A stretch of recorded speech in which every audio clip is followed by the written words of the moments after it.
అటు ఒంటిమిట్టలో జెడ్పీటీసీ ఉప ఎన్నికలు అయితే ప్రారంభమైపోయాయి. ఇక ఒంటిమిట్ట విషయానికి వస్తే ఒంటిమిట్టలో టీడీపీ నుంచి అద్దలూరి ముద్దు కృష్ణారెడ్డి, వైసీపీ నుంచి సుబ్బారెడ్డి పోటీలో ఉన్నారు. ఇక్కడ కూడా 11 మంది బరిలో 24,600 ఓట్లు ఉన్నాయి. ఇక 30 పోలింగ్ కేంద్రాల్లో 15 కేంద్రాలను సమస్యాత్మకంగా గుర్తించారు. ఇక గొడవలు జరుగుతాయన్న ఉద్దేశంతో ఎక్కడికక్కడ బందోబస్తును అయితే కట్టుదిట్టం చేశారు. కొంతమంది టీడీపీ అలాగే వైసీపీ అభ్యర్థులను హౌస్ అరెస్ట్ కూడా చేయడం జరిగింది. ఇక ఒంటిమిట్టలో పరిస్థితి ఏ విధంగా ఉందో తెలుసుకునే ప్రయత్నం చేద్దాం. దీనికి సంబంధించి మరిన్ని అప్డేట్స్ కరెస్పాండెంట్ దినేష్ నాడి తెలుసుకుందాం. దినేష్, ఒంటిమిట్టలో జెడ్పీటీసీ ఉప ఎన్నికలు ప్రారంభమయ్యాయా? సిచ్యువేషన్ ఏ విధంగా ఉంది?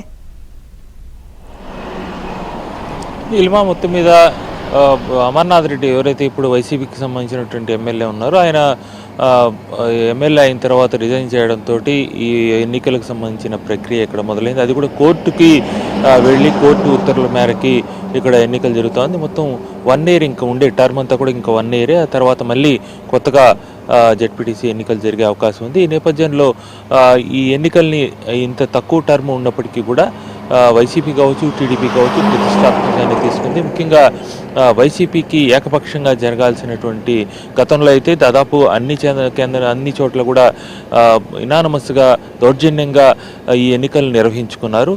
అలాంటి దౌర్జన్యపూరితమైనటువంటి ప్రక్రియలో జరిగినటువంటి ఈ యొక్క ఎన్నికలు ఇప్పుడు పోటాపోటీగా ఒకసారిగా వైసీపీకి గట్టి పోటీనిచ్చే పరిస్థితుల్లోనే ఇప్పుడు జరుగుతూ ఉంది. మొత్తం పోలీసు బందోబస్తు పూర్తిగా చేశారు.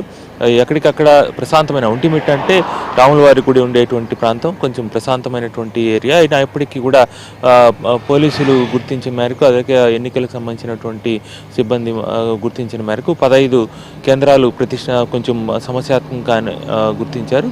అయితే పోలీస్ బందోబస్తు అయితే పటిష్టంగా ఉంది. ఎన్నికల ప్రక్రియ అయితే మొదలైంది. ప్రస్తుతానికైతే మాత్రం కూల్గా జరుగుతోంది. ఇంకా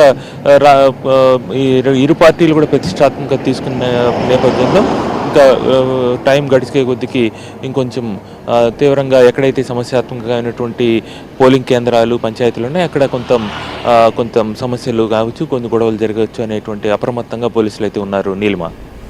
రైట్, థ్యాంక్ యూ దినేష్.